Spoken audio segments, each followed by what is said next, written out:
Right, hello everyone. We are super excited to have you today for the Doing Business with the Federal Government Small and Diverse Business Contracting Opportunity session.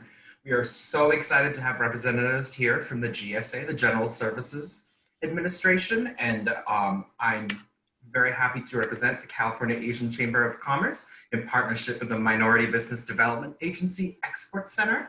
And we are super excited to be being able to partner with the GSA today. Just some quick housekeeping. If you have any questions, please feel free to put them into the Q&A section, and we will do our best to get to them at the end of the session. And if we don't have any questions, if we have some questions that we don't answer, we'll be sure to get the right answers to you after this presentation. And without further ado, I would love to introduce Saori Choulos, who's going to tell you more about the MBDA and all they do. Thank you, Saori.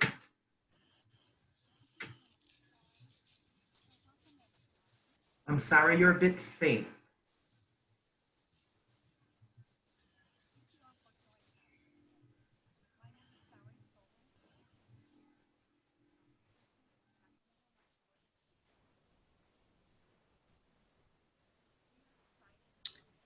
Is she on mute?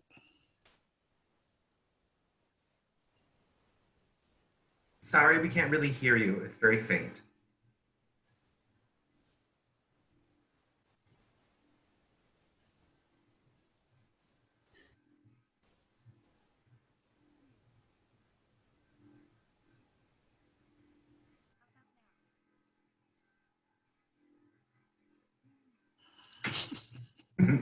Technical difficulties, everyone. We're sorry about that. No.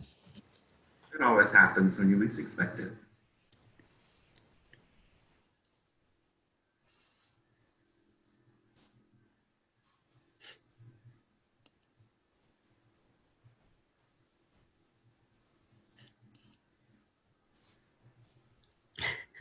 Everything's fine, Mike. Yeah, unfortunately, yeah, go for it.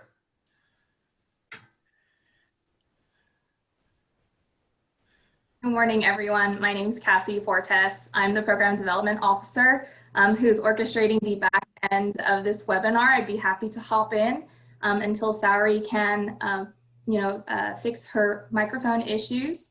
But we are the Sacramento MBDA Export Center. We are operated by the California Asian Pacific Chamber of Commerce. And Saori, can you please go to the next slide as we dive into quickly who we are as the MBDA Export Center. So our mission as the Sacramento MBDA Export Center is to help minority business enterprises succeed as exporters in the Asia Pacific Rim. We are one of 4 centers across the US under the MBDA brand. Us being on the West Coast, we do cover the Asia Pacific, but we have other centers in Chicago, Miami, and San Antonio, Texas that focus on other regions of the world. And if you are interested in learning more and just looking at the different resources and services we have, please visit our website listed here. And next slide.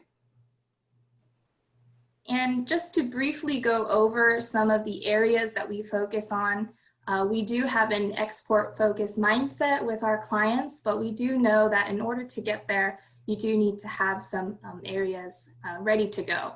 And that being global business development, business matchmaking, access to capital, and access to contracts. So these are 3 areas that we'd love to talk to you one-on-one about. So feel free to reach out to us and we'll provide the contact information afterwards. Next slide. So like I said, we do have a list of opportunities and resources on our website. So here's just some that we have listed as international opportunities. We also have domestic opportunities listed on the next slide. And then we do provide COVID-19 resources. And so we work in tandem with our operator, the Cal Asian Chamber, to ensure that businesses are prepared and ready to adapt to the current business times. So one way that we're doing that is providing loan packaging and resource assistance in some loans listed here, as well as an MBDA Cares Business Center. And this business center is solely focused on aiding and providing relief and economic security to our businesses here. So please, go to this resource page if you have questions. Our team is also here to answer anything in regards to your business one-on-one. So just know that that's there whenever you need to find some updated resources around COVID-19. Next slide. And lastly, our contact information. Should you have any questions about this webinar, about future opportunities, about COVID-19 resources, please reach out to us. Here's our email, our website, as well as social media pages. We try our best to keep everyone informed on these pages so that you know what's happening in the coming months and even into the next year. So that concludes our introduction. I'm sure you'll see Saori if you join some of our events in the future, and I'd like to pass it back to Sean. Thank you, Cassie. I am super excited to now turn this over to GSA. I believe that we will be posting a poll very shortly. We'd love you to answer that poll so we can help better get a feel of kind of where you're at in terms of your familiarity with the GSA. Without further ado, I would love to turn it over to Pam Smith-Cressel and Tom Scott. Please take it away. We are so excited. Thank you, Sean. Good morning, everyone. I guess good afternoon to some. I want to thank the Sacramento MBDA Export Center and the Cal Asian Chamber of Commerce for partnering with the General Services Administration today. I'm the Regional Administrator, Tom Scott, for the Pacific Rim. I think it's fair to say that a lot has changed in 2020. When I left our regional office in San Francisco on March 17th, I thought I would be working in the building for weeks. But this pandemic has altered the way we do many things. Add in civil, peaceful protest, civil unrest, naturally small businesses in our region have been widespread. Prior to the declaration of a national emergency on March 13th, the Small Business Administration had documented 28 consecutive quarters of steady. Though there has been a recent decline in those numbers, we know that the resilience necessary to navigate the road to full recovery starts with pairing business owners like everyone in attendance today with resource providers who are committed to opportunities for small businesses. And that's also part of the good news at GSA. Our unabiding commitment to the small business community, our agency's mission, and our strategic priorities. The U.S. General Services Administration was founded by President Harry Truman in 1949 as he sought to create one agency to help the federal government avoid senseless duplication, cost, and confusion in handling supplies and providing space. GSA has the honor of not only serving the American people, but also supporting other federal agencies as they carry out their critical missions. The agency's mission of delivering technology and other mission support services across government is at the core of our work. Every day, we are spurring economic development through public investment and assisting agencies to buy smarter and create a more agile environment for their agencies. Looking back to fiscal years 2018 and 2019, GSA delivered on its value-added promise by saving taxpayers a combined $14.5 billion. GSA has come a long way since its agency's establishment. Our mission, responsibilities, and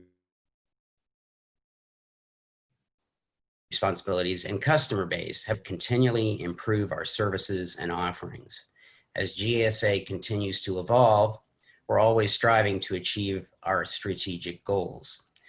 Here are three that we continually focus on: establishing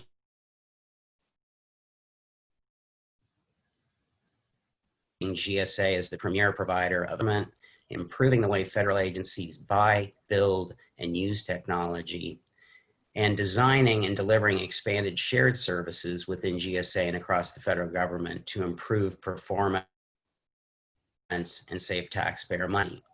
Recognizing our unique role of conducting business on behalf of the federal government, GSA is also committed to expanding opportunities for small businesses. There are 30.7 million small businesses in the United States that employ approximately 59 million Americans. They are the job creators. And for those small businesses which pursued federal opportunities, approximately $106 billion of contracts were awarded from the federal schedule in 2019. GSA's commitment to success of small business is well recognized. 80% of our GSA schedule holders are small businesses. The agency's Office of Small and Disadvantaged Business Utilization provides support and information on prime contracting and helps vendors find business opportunities. Also, programs such as our Making It Easier initiative are readily available to simplify and streamline doing business with the federal government. And believe me, I am a big proponent of simplifying and streamlining. And I think we are well on our way to doing that with OSDBU. This allows startups and small businesses to have information, tools, and guidances that they need in the federal marketplace. GSA's continuous efforts to actively pursue small business first initiatives were recently recognized by the Small Business Administration when it awarded our agency's 10th consecutive A rating for Small Business Procurement Scorecard. This scorecard is an annual assessment of how effectively federal agencies achieve contracting and subcontracting small business and socioeconomic small business goals.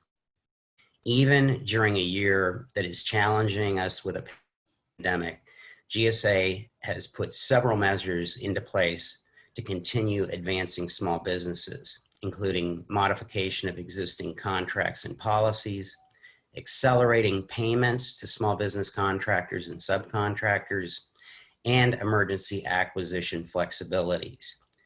Prior to becoming a regional administrator at the General Services Administration, I operated a small business for 20 years.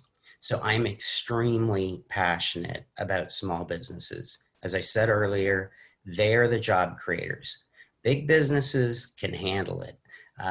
They have the lawyers, they have the human resources people, but small businesses create jobs. And so I'm extremely passionate. Our administrator, Emily Murphy, is just as passionate and supports strategic initiatives which empower small businesses by increasing competition, improving innovation, and lowering prices for our agency's customers. This invariably helps the U.S. economy grow. At GSA, we know that when federal contracts are awarded to small businesses, that's a win-win for government, the economy, and the job market. I want to thank MBDA, and I also want to thank Cal Asian Chamber. And with that, I will turn it over to one of my favorite colleagues, Pam Smith-Cressel. So thanks again and welcome. Thank you, Tom. And what Tom did not give you is his email address, because he is a small business champion.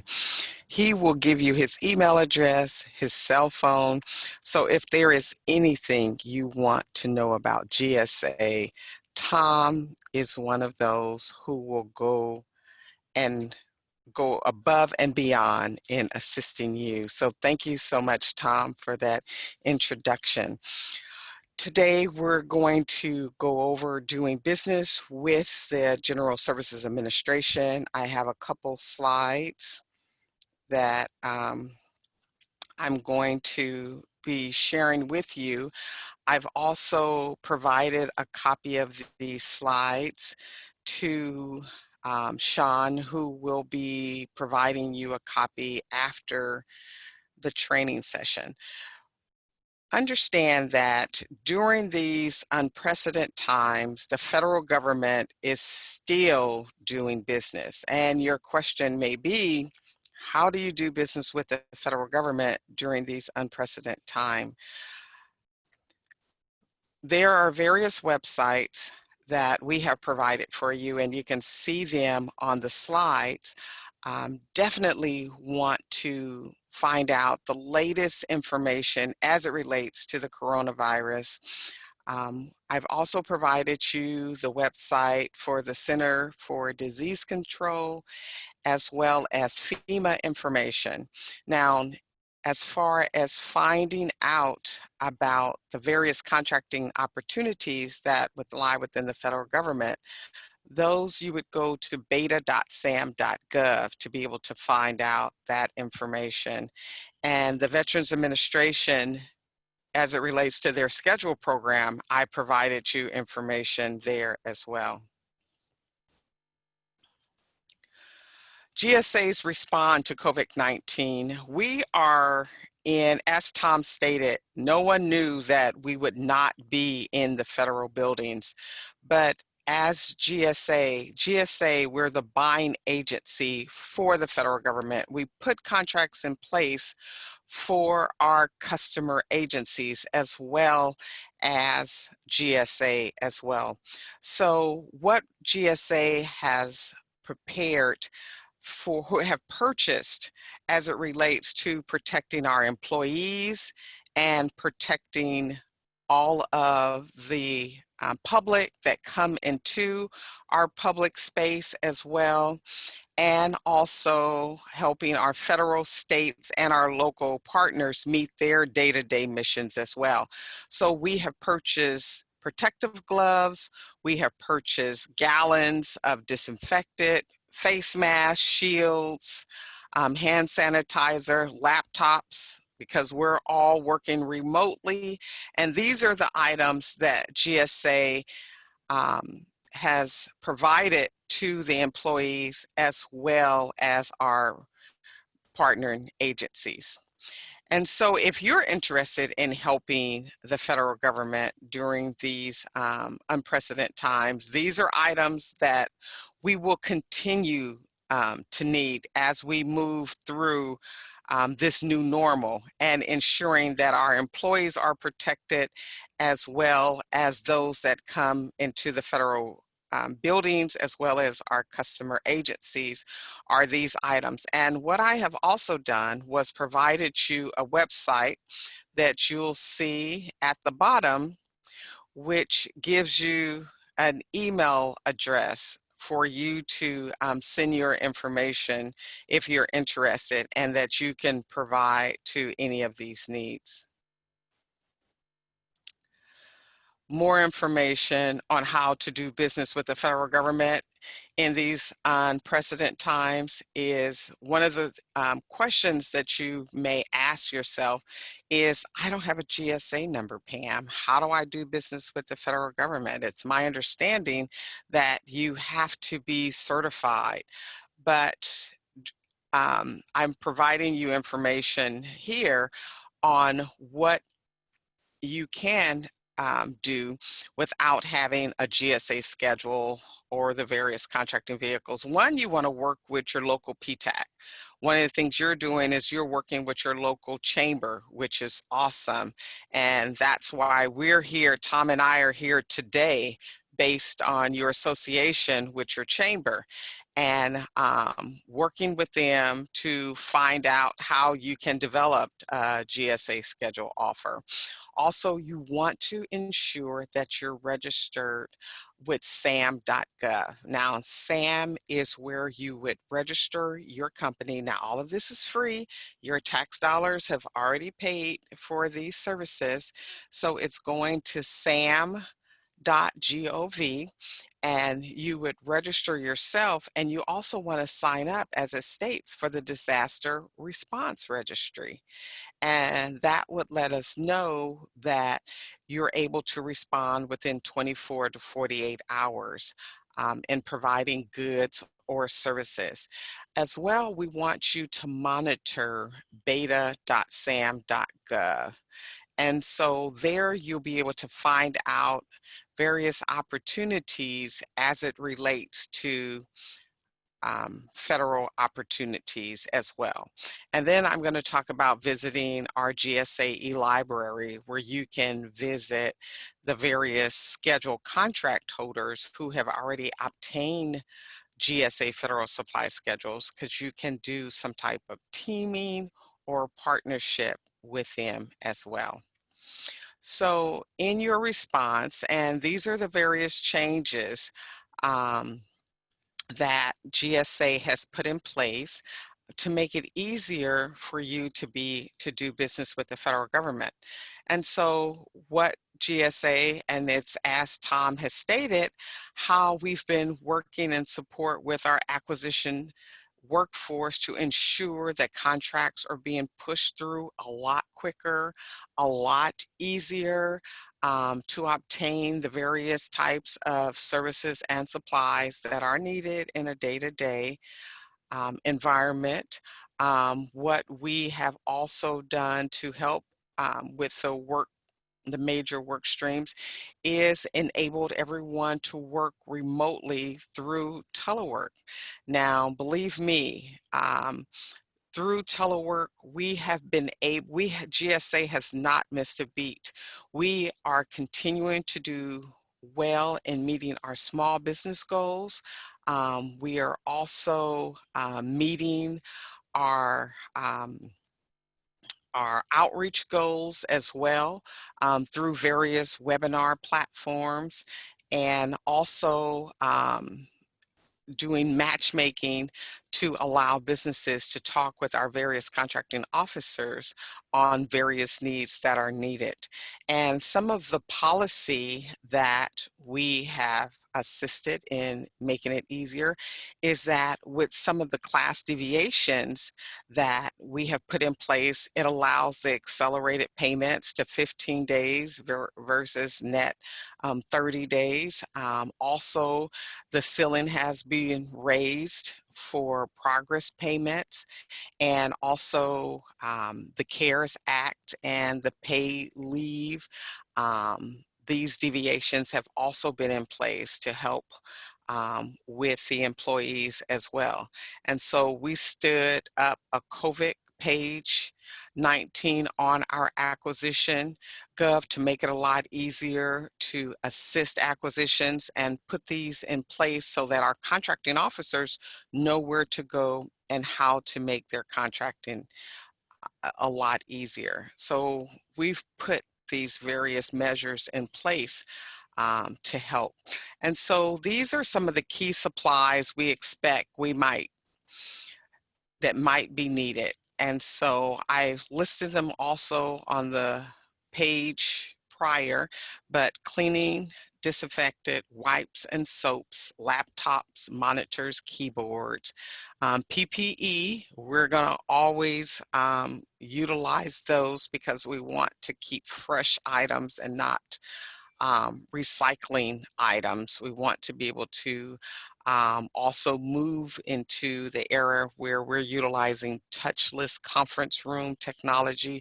So these are up and coming items. So, but as you have items, you're out there, you have to help us help you, and you bring in your various services and various technology and how you can help the federal government move through this time.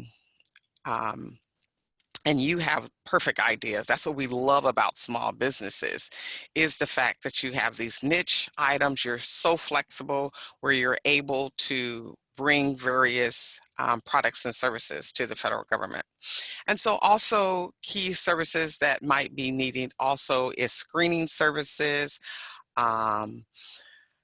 contact tracing services, these type of items, because as we move, the federal government, as you know, they're moving where they want to do temperature checks. So if there's scanning devices as individuals walk in the federal building, how they'll be able to check if they have a temperature. These are just touchless items that we'll be needing as we move through this time. And so in this way, it will help most of the federal employees be able to return back into the federal buildings as well. And so what contract vehicles have been most helpful to the federal government in responding to COVID-19? There are the contracting vehicles that we currently have in place is the GSA schedule program, also the GSA supply schedule, the GSA GWACs, and Ability One.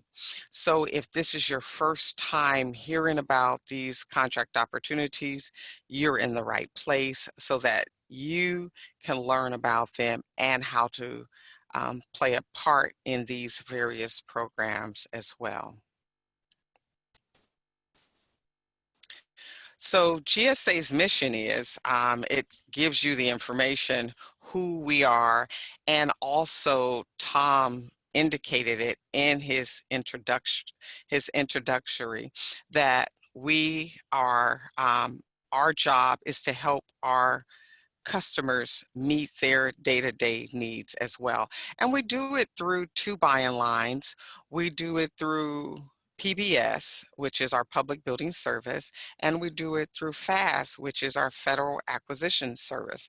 Our public building service, we are the largest landlord as far as real estate. It's our job to ensure that our federal agencies as well as our employees are housed in suitable courthouses, federal buildings. We also have to maintain that they're cleaned.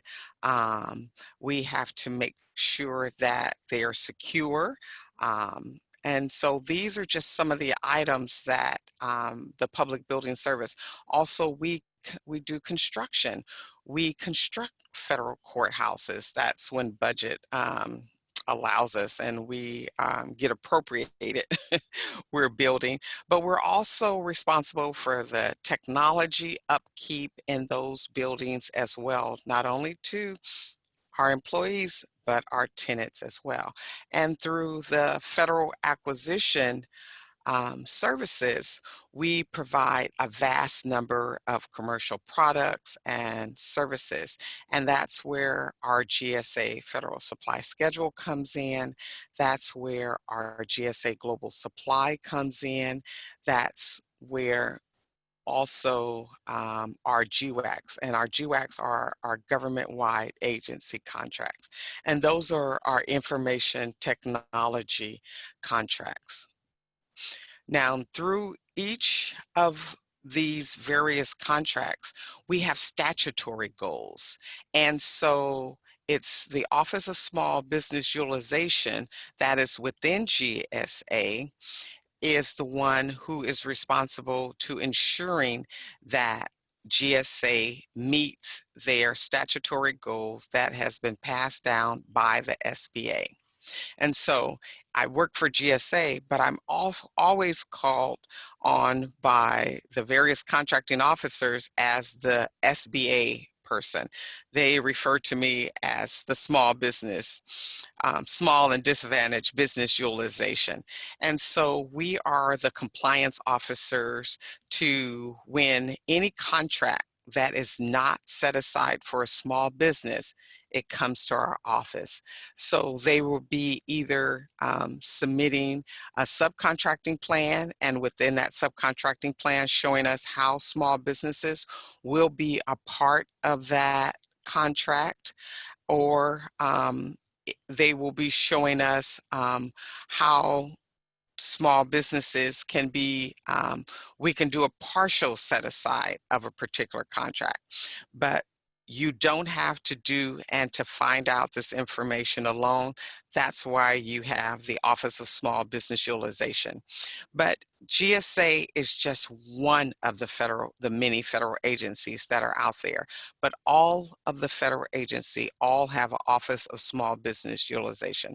So if it's your interest in doing business with the federal government, you definitely want to make sure that you contact the Office of Small Business Office of Small and Disadvantaged Utilization in any of the federal agencies. We've touched over this slide. So we have regional offices that are throughout the country. GSA is, I'm in Region 9.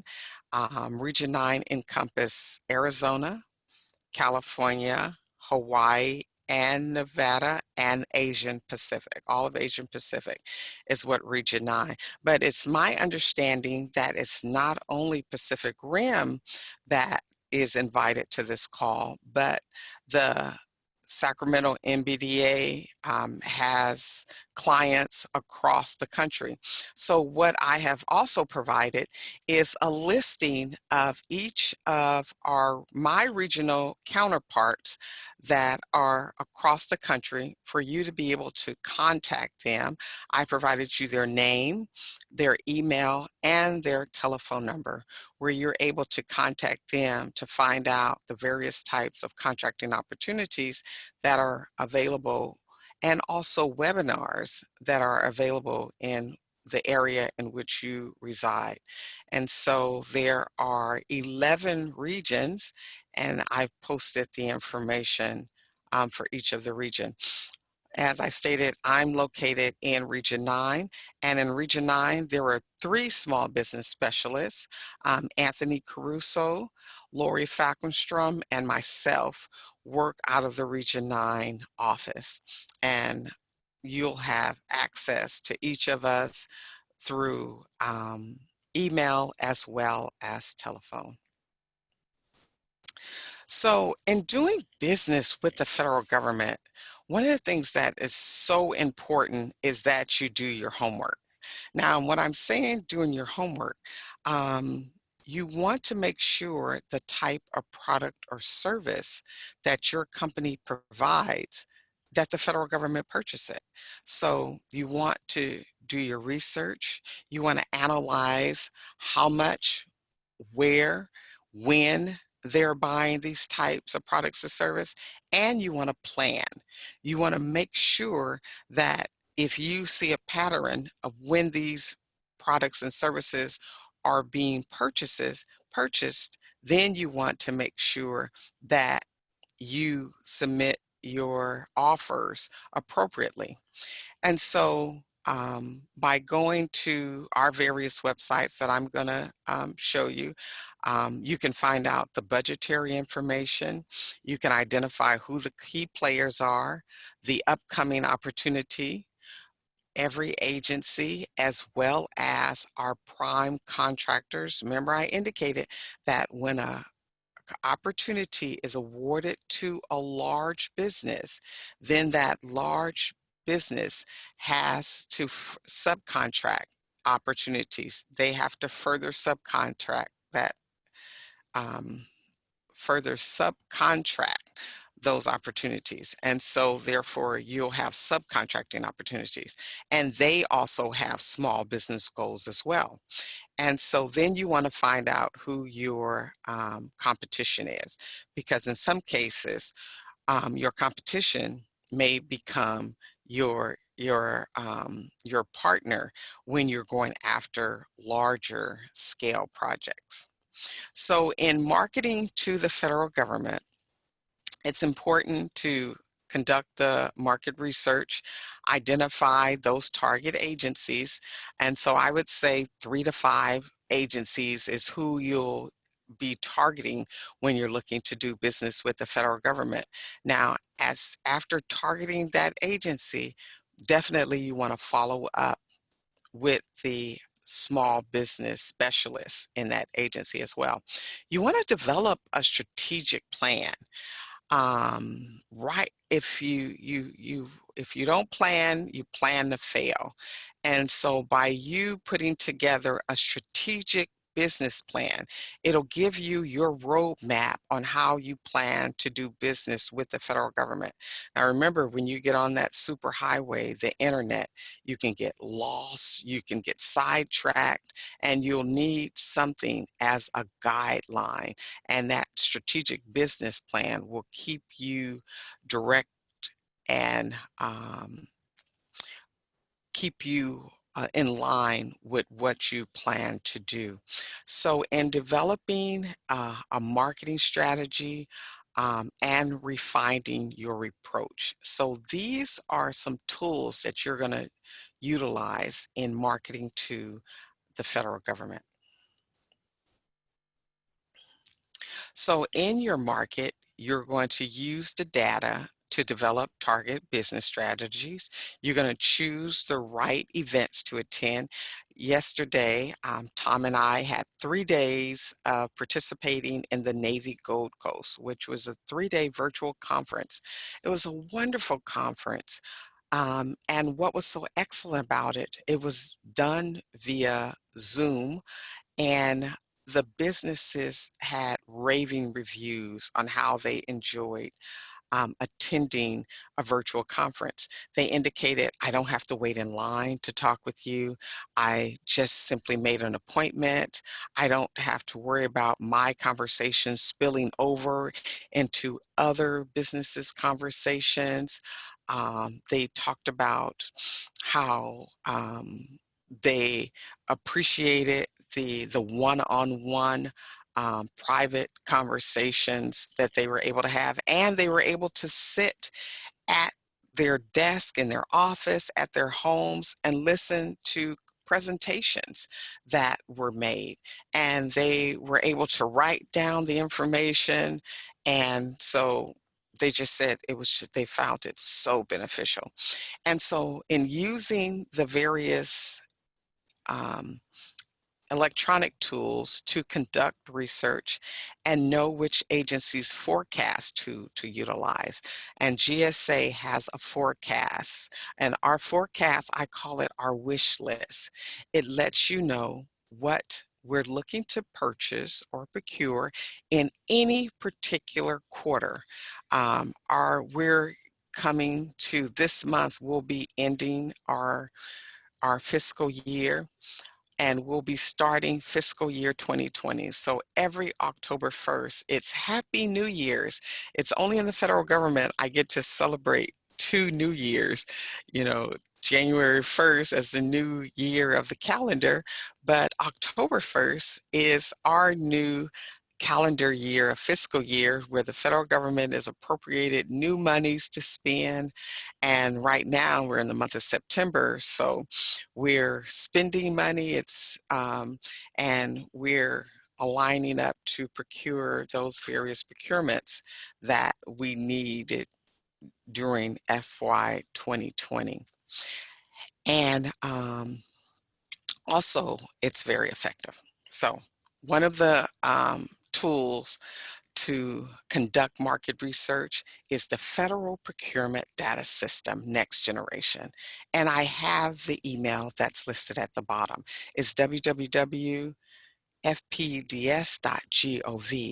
There you'll be able to find out every agency, what they spent dollar for dollar on every procurement.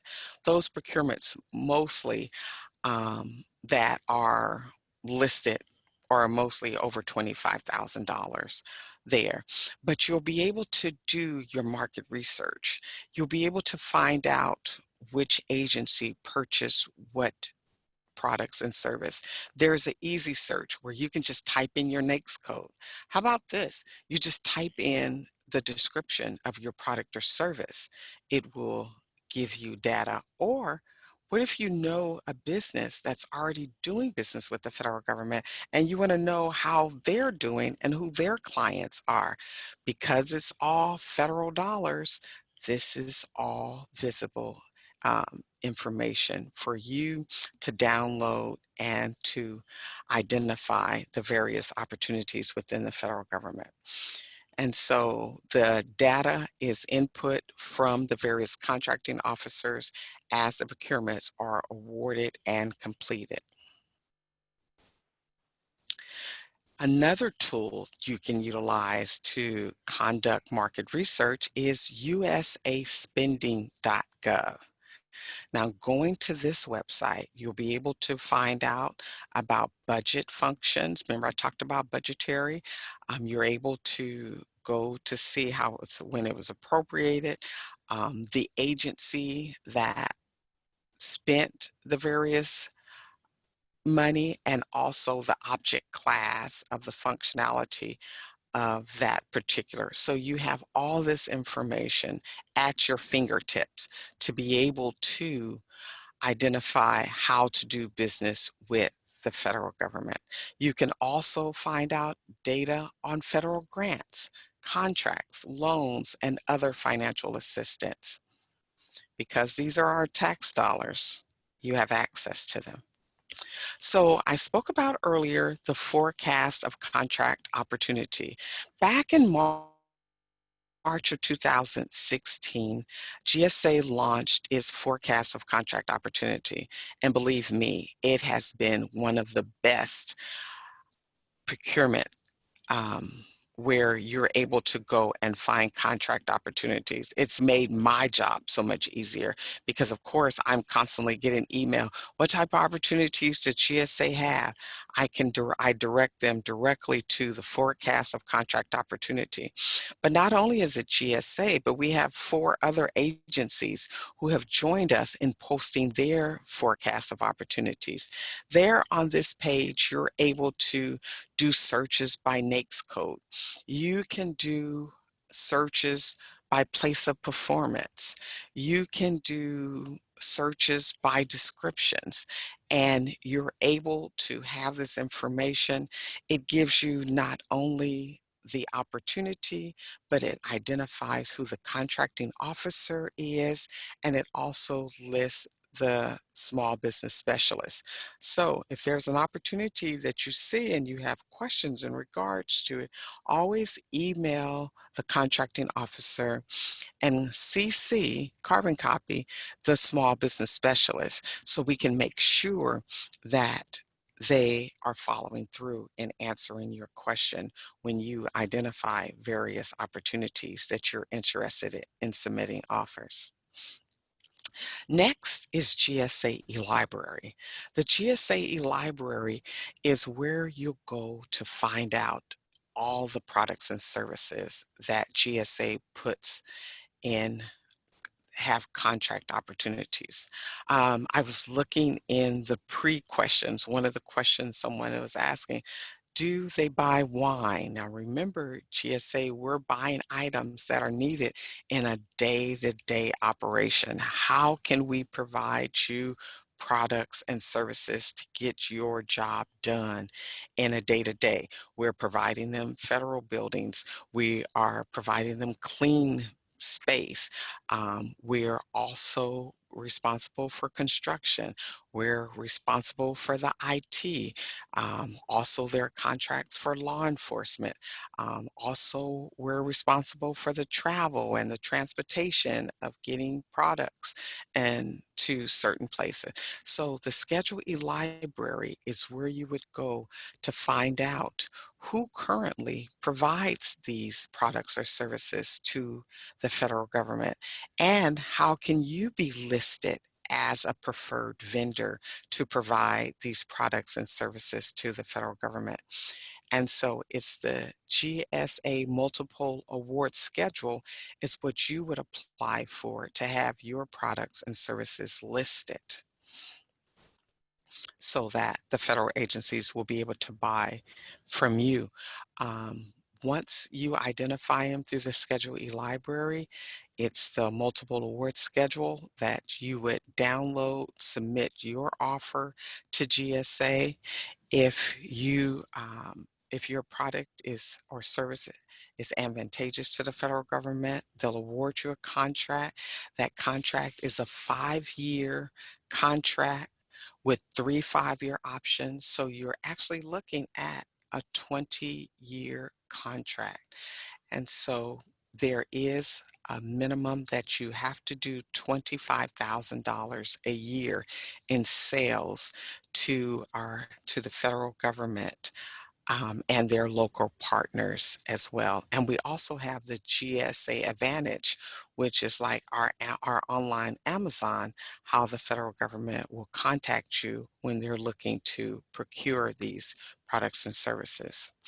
And so what I had was a list of questions. I'm going to ask Sean how I'm doing on time. I definitely wanted to make sure that I was within the time frame that I was given. So there were some questions that were submitted to me, and a lot of the questions had to do with the I believe the minority business enterprise or the women business enterprise. And it was my understanding that these questions were based on being a part of the minority business supplier.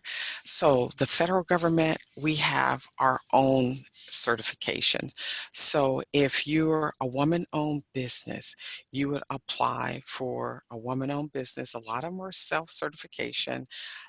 Just the fact that you're a woman and you have 51 controlling interests in your business, you would certify as a woman-owned business. Now, these certifications are through the SBA, the Small Business Administration. You would go to www.sba.gov,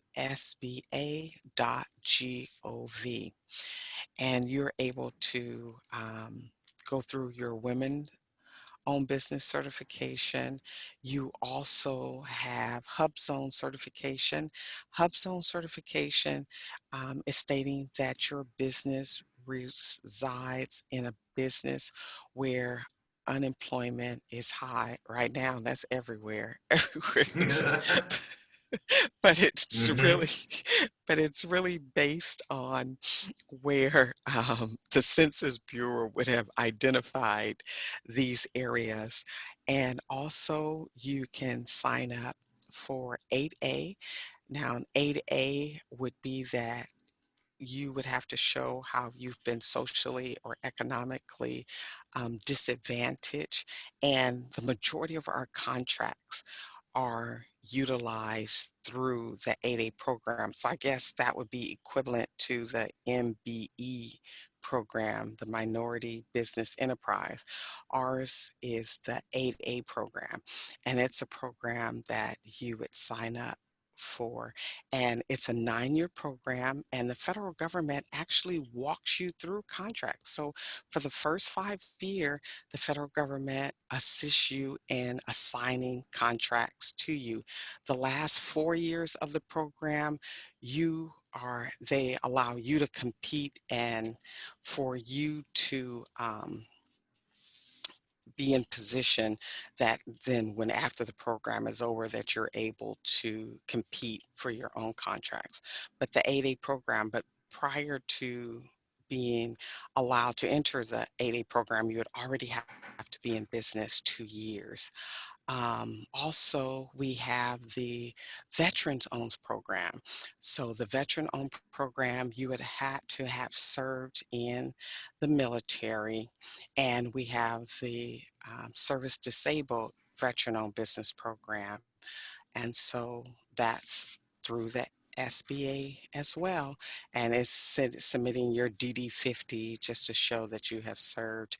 And so that's a program that the Veteran Administration utilize highly. So 10% of their contracts go to the small business, to veteran-owned small business. When I say 10%, that's their goal. They have a 10% goal. We have a 3% goal, but the VA does more than 10% in awarding contracts to veterans. And So, oh, yes. Pam, I just thought I might. Can you see my screen? No, sir. Sort of weird. This is Tom Scott. I don't know why my screen isn't coming up, like when I talk. Can you hear me now? Yeah, I can hear you. Yes. Just can't see me. I can see you. Oh, okay. Yes. Sorry about that. But, just I wanted to say, look, I've been with GSA 2 years. Pam, I'm Region 9. Pam, Anthony, Lori do an amazing job. And, one of the reasons they're there is to help businesses get through this process. Because, look, I know it can be daunting. You sort of go, I don't know if I want to get into this whole thing. It's complicated. And here's the deal, getting on the schedule. I mean, I cannot tell you how many people I bump into and they say, I paid somebody $20,000 to help me get on the schedule. And I'm like, why are you paying somebody $20,000 to get on the schedule? Yes. And secondly, I mean, one of the things we've really pushed at is to reduce the time it takes to get on the schedule. From like, I think we went at one point, we're at 18 months, which is to me completely unacceptable. I think we're down to like 10 months, which is still unacceptable, but at least we're moving it. And we've gone from multiple schedules down to one schedule. But, and I'm just going to be frank with you, we have goals related to, as Pam just listed, veterans, minority-owned hub. I mean, these are serious goals that our agency has to meet. And I mean, I'm not talking pennies.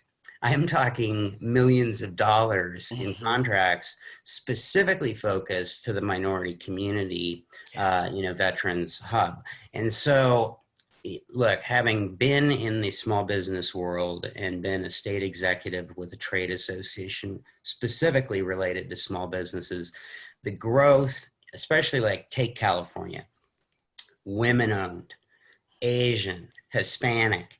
I mean, that's where the growth is. Yes. And, there are opportunities. And I think one of the reasons we're doing this presentation is to say, hey, look, I might have pre-COVID been doing my business this way. We're going to have to morph. We're going to have to change. And, I mean, I'm sorry that that's, one of the results of a pandemic, but there are so many opportunities with GSA. I mean, like Pam was showing, a lot of people don't realize we're behind FEMA. GSA is sort of the second agency behind FEMA when it comes to disasters, whether it's trailers, tents, you name it that's involved. Paradise Fire in California, the fires that we're dealing with right now. So anything, like I said, I gave you my number, my email address. Pam, her information is in the slides that I think she's provided to you. Pam, Lori, Anthony in Region 9, these people are great people and they know their stuff. And, just if I'm being honest, some businesses figure out how to get on the schedule. And between us, don't tell anybody else, that doesn't necessarily mean they're a good business. They just figured out how to get on the schedule. And so my attitude is we need more businesses on the schedule because some of them are not necessarily great businesses. And I know there are a lot out there that are. So, again, we're here to help. I am all about streamlining, making this process easy. Because I think there are a lot of opportunities. It might not be some opportunities, but others might say, hey, yeah, I didn't even think about this. I've thought about doing Department of General Services with my state. Well, this is a bigger ball game. So I didn't mean to inject. I just, I'm sort of just one of these straight shooters. If we can help you play in the game, I want you in the game. Okay. Absolutely. Do you think we can sneak in some quick fire live questions, Pam and Tom? Sure. Yes. Sure. All right. Assuming that I am an importer, i.e. a manufacturer based out of the USA, I have to incorporate a company in the US before getting a GSA number, correct? So they're outside of the US. Pam, you probably have a better handle on sort of the technical. I hit the wrong thing. I was trying to get something to drink. I thought you were leaving me all by myself. Why are you leaving? Pam is done. I'm sorry. Sean, please answer it again.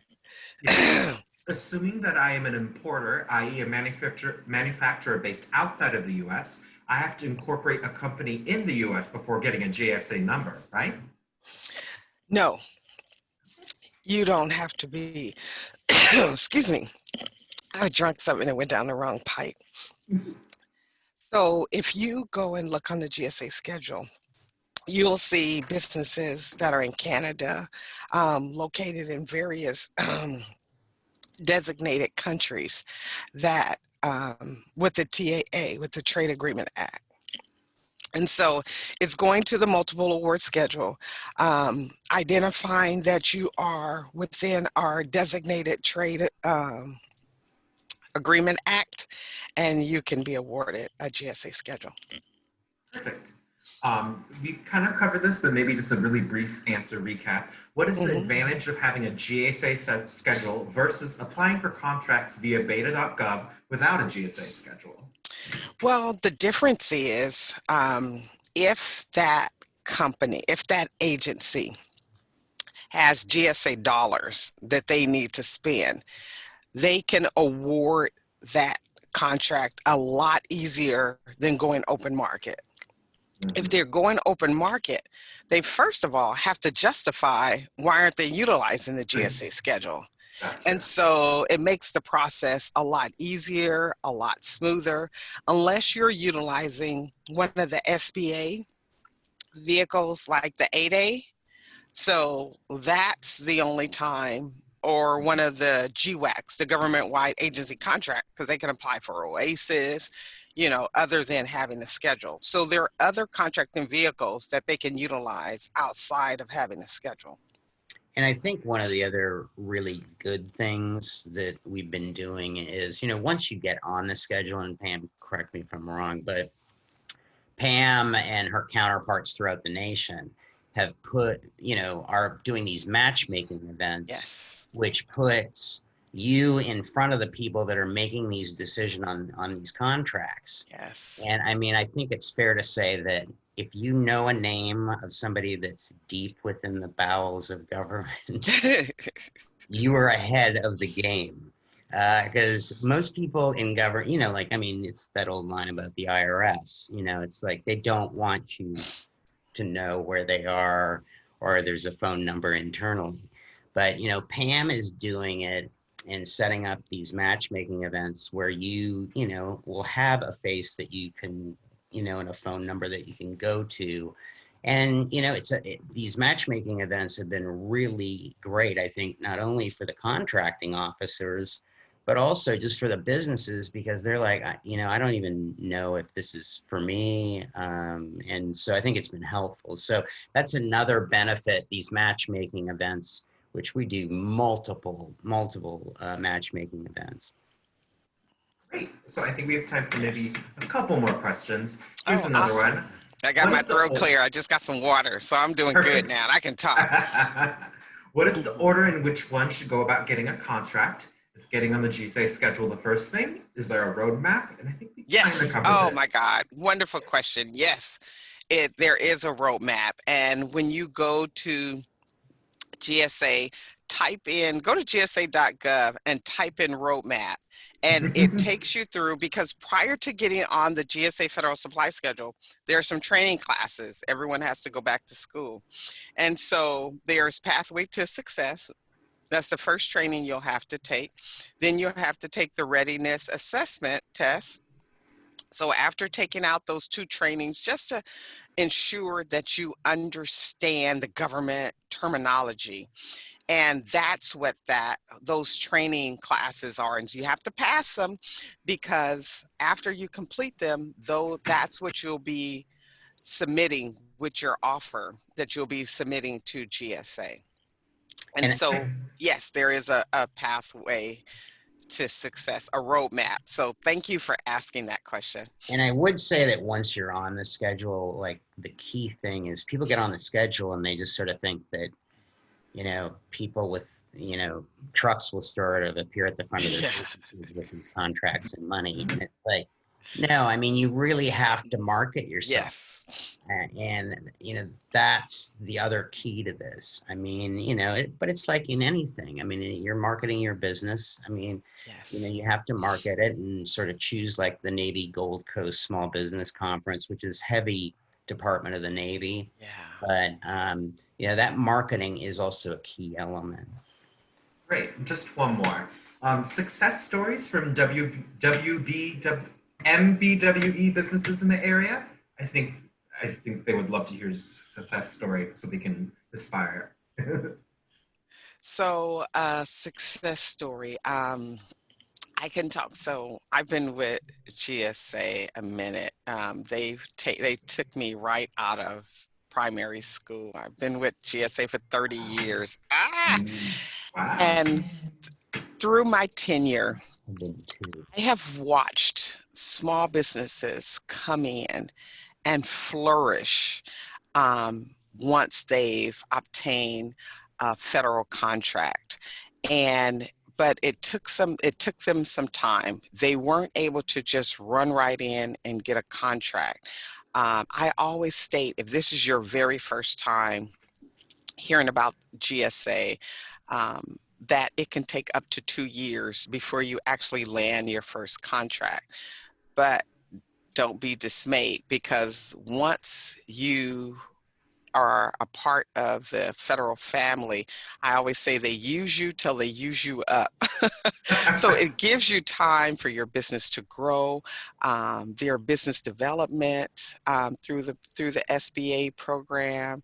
GSA is just one of the federal agencies that purchase various goods and services. And like Tom stated, GSA, we're in the top 10.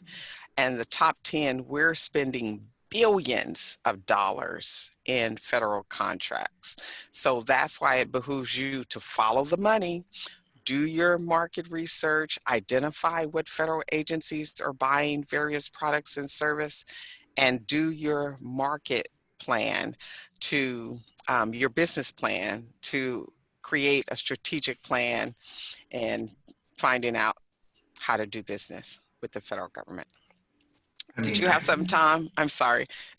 No, I mean, like you said, and you've mentioned, once you're in, it can be very lucrative. I mean, especially if I'm a contracting officer and I have multi-million-dollar projects coming across my desk, and I'm like, there's a company I know, and if I have your name, at the top of my list, because I know you deliver on this particular project, whether it's paving, whether it's whatever the case may be. Yes.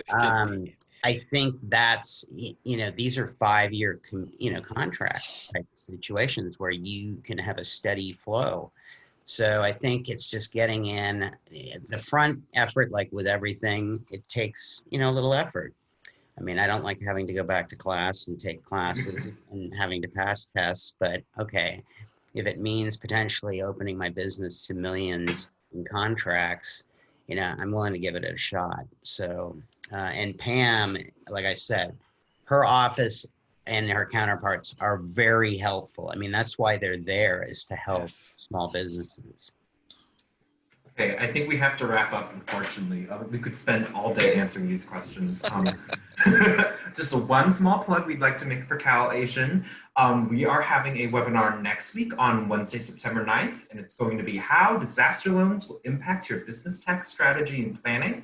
So for small businesses, we have some CPAs from the Sacramento area that are going to really help you kind of manage if you got federal assistance through PPP and EIDL and some opportunities there. So we'll be sure to send that flyer out to everyone. After we finish up today, we'll be sending everyone a brief survey. We'd love to hear what you thought of this presentation, and if any more questions, we'd love to have them. And I'm sure we can get Pam and Tom to answer them and connect these opportunities. Thank you so much, Pam and Tom. Today has been fantastic. I love hearing how passionate and genuinely determined you are to make sure we uplift small businesses, and we all succeed because of that. Saori, do you have last words? No, thank you again. I mean, like I said, I'm very passionate about small business. It's not like a line in a speech. I've lived being a small business owner. I know these are tough times, and I think they're going to get tougher. So, if there's anything we can do at GSA, know that Pam and I mean it. We want you to be doing business with us. if there are opportunities, you know, so again, I wish you all the best, stay healthy and safe. And again, thanks to Cali Asian Chamber and everyone for providing the opportunity. Yes, and thank you, Sean. You never told us how the first poll came out. Were the majority of the people, had they heard about the GSA? Oh, okay, great. I didn't. There you go. The timing is perfect. 65%. This is the first time they've ever heard of them. Wow, that's This beautiful. is a great opportunity. Well, at least they didn't think it was the Girl Scouts of America. I know, you know, I always Free start out cookies? saying It's GSA, really you're Girl Scouts of America. Saori, did you have anything you wanted Stay to well, say before we stay go? safe. Oh man, we can't hear you, Saori. Oh, yes, there you go. We know she means well, and if you have any questions about any exports or MBDA, you can be sure to forward them to Saori. We'll give everyone the contact information, and I think with that, we'll say goodbye. Thank you, Thanks, everyone. Bye, Thanks stay for all your safe, help. stay Stay safe out there, well. everyone. Okay, thank you.